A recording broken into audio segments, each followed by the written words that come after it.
Inggit na inggit ako dun sa aking kapitbahay na masyadong loving yung kanyang tatay at lahat. Pero nagulantang na lang ako nung malaman ko na very loving yung kapitbahay na tatay. Taksil naman pala. So I learned to appreciate my father. Kasi ang tatay ko, it's not difficult for me to become loyal to my wife. Because I have a father who is so loyal. Kaya lang non-expressive. Ito na lang ang resolution ko. You want to learn my resolution? Mamahalin ko tatanggapin si tatay.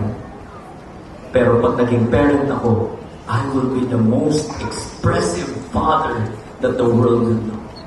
And that my son and my daughter are experiencing now. And something happened, kwento ko na pero kung gusto kong kwento ulit. Pinagdodrawing kami sa school, ang galing-galing ko mag-drawing noon. Pero naglambing ako sa tatay ko, sabi ko, tay, pag-drawing naman po, ang nakasahin sa akin, drawing bangka. Tapos sabi ng tatay ko, first time ko nakita itong waray-waray na boxer, na sigat. Sabi ko naman, First time ko hindi yan nakita na naratol. First time ko siya nakita na naratol si tatay. But you know what he did? He got a piece of paper, drawing, nag-drawing, nagbura. Pinagmamasdan ko siya. Dali, ako, walang 5 minutes, tapos ko yung bangka. Pero lambing, sabi mo sa kanila, lambing. Sino dito na marunong maglambing? Nakikisuyo, okay. Kahit kaya mo na, pinapakisuyo mo kasi naglalambing ka nga eh. Eto na, pinupunasan niya yung pawis niya. Sabi niya, well, anak, tapos na. Tapos tinitig niya siguro, inaabang niya, sabi ko, wow, ganda, okay, makita ko. Pangit! Yun yata yung pinakapangit na drawing ng bangka na nakita ko. Pero sabi ko, thank you ayos. Tapos hindi ko na pinakita na inis ako. Kasi yung pangit-pangit talaga, tinupi ko na lang siya. Nag-drawing ako ng panibagong bangka, pinasa ko sa teacher ko ang taas ng marka. Pero alam nyo, tuwing nalulungkot ako ng bata ako, all I have to do is to open that piece of paper. That ugly and imperfect drawing of a boat. At unti-unting napupuno ulit ang aking puso. Hindi siya ang pinakamagandang bangka, drawing ng bangka na nakita ko. Pero siya ang pinakamagandang expression ng isang tatay ko na hindi talaga pintor, hindi talaga artist, pero isang ama na gagawin ang imposible para sa akin. And from that point on, I appreciated the perfection of the imperfect. Kapatid, nagbibigay din ng pangit na bangka ang mga tao sa paligid mo. Sana ma-realize mo na that's the best that they can offer for now. Accept that as is where it is. And you will be very, very happy. I invite you to stand.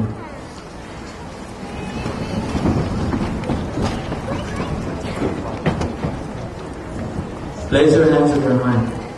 And as you place your hands in your heart and as you close your eyes, pakiisip lahat ng mga kapatid na papapasukin mo sa iyong puso. Sino yung iniiwas-iwasan mo? Sino yung hindi mo pinapansin? Pero kailangan mo siyang mahalin at tanggapin. O Holy Spirit, pinpoint to us whom to love, whom to be grateful about, whom we could give the card of gratitude to. Inspire us. Life is so short. Kailangan i-express namin kung gaano sila kahalaga sa amin. This series is not just talks. Action is needed. Yun nga ang exhortation kanina ng worship leader. You have to put your faith into action. It's a verb.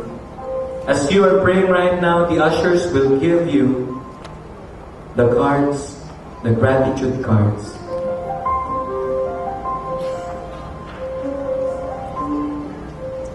And please accept them. And if you have ball pens, we'll be praying for God to lead you whom to write there. Ako, ito ang nakasulat dito.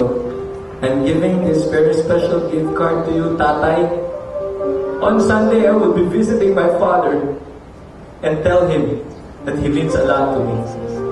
Alam niyo, brothers and sisters, merong isang nangyari, birthday ng anak ko. Hindi talaga expressive si Elpax, si tatay. Pero I was just standing and watching my son. You know what my father did? Eh, macho pa rin siya hanggang ngayon. Nakahubad siya ng swimming trunks. Lumapit sa akin. Sabi ko, tay, bakit? Anak, niyakap nila ako. And it felt so good. Yung palang pagtanggap mo sa tao, tinuturuan mo sila kung paano magmahal. Don't give up on people, my dear friends. Accept them. Don't try to change them. Accept them as is, where is, and change will come. Change will come. As you receive the card, pray to the Lord, Lord, lead us. Kanina ko ibibigay itong card na ito. Teach us who to write. Ang tatay ko po ay baog, kaya 8 lang kami magkakapatid. Yung sumunod sa akin, si Rodel, sabi niya gano'n, Kuya, ano yung problema na nila ate? Yung mga ate ko kasi mahilig magdrama. Ang drama nila nung time na yun ay nag-a-acting sila. Sabi na, what if merong kerida yung tatay ko, tapos may kapatid kami sa labas? Iyakan na sila, kapatid sa labas, kapatid sa labas. Sabi nung kapatid kong bagbata, lalaki, makulit din, Kuya, ba't sila nag-iyakan? Eh kasi, sabi lang, paano daw si tatay may anak sa labas? Anak sa labas? Anak sa labas? Eh di papasukin sa loob! Kapatid, you want to be happy? Who among you would like to be very, very happy? Lahat ng mga tao sa paligid mo, papasukin mo sa iyong puso. Tanggapin mo siya. As is, where is. Amen? Because, listen to me, I'm already resigned from my company. But every time I visit land banks, there is so much joy in all my friends. Pati yung mga taong wala nang pumapansin, kaibigan ko. Ibang religion, kaibigan ko pa rin. Because I've learned to accept people as is, where is. Tanungin niyo ko, paano nangyari yun? Kasi tinanggap din ako ni Lord as is, where is. And change happened in my life. Amen? And next, finally, you want to appreciate people in your life? Yes? You want to be happy? Learn to appreciate the perfectness in people's imperfection. Yes? Imperfect ang lahat ng tao. Tingnan mo yung katabi mo, kumuha siyang perfect. No, but please appreciate the imperfect. Brother Bo gave a talk and he gave a story last feast. Pero yung story na yun, nangyari talaga sa aming mag-asawa. Kasi talagang ginawa namin yung activity, yung isulat mo kung ano mga gusto mong baguhin sa wife mo, sa husband mo. Yung sabi ni Honey, doon ka muna sa kwarto, ako dito sa sala, sulat siya. Ito, totoo to, ang daming sinulat. Puno yung yellow pad. Siksikan yung mga letra. Lahat na mga gusto niyang baguhin, ikaw, Honey, may katigasan ng ulo. Mas sinasabi mo, hindi mo ginagawa eh. Tapos clumsy ka, alam mo yun. Magkakapi ka, may steak ka agad dyan. Ganyan. Teka, nasasaktan na ba kita? And item number 4 pa lang ako kasi mga 182 yata to eh. Gusto mo explain ko isa-isa? Sabi ko, hindi ka ba nasasaktan? Sabi niya, sige, kailangan mo rin yan. Sige, blow by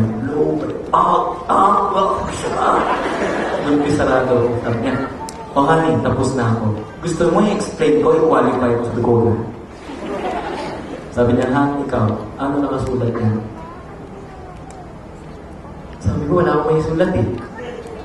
Kasi, yung nakikita mong weakness mo, nakikita kong parang weakness, gusto ko rin yun eh. Kailangan ko siya para magbago ako eh. Sabi ko, tanggap kita from head to toe, words and all. I love you as is, where is. Tanggap na tanggap kita. Ito totoo nangyari. Sabi, buisit ka talaga! And we embrace each other and we hug each other. You have to learn the perfectness in the imperfection of the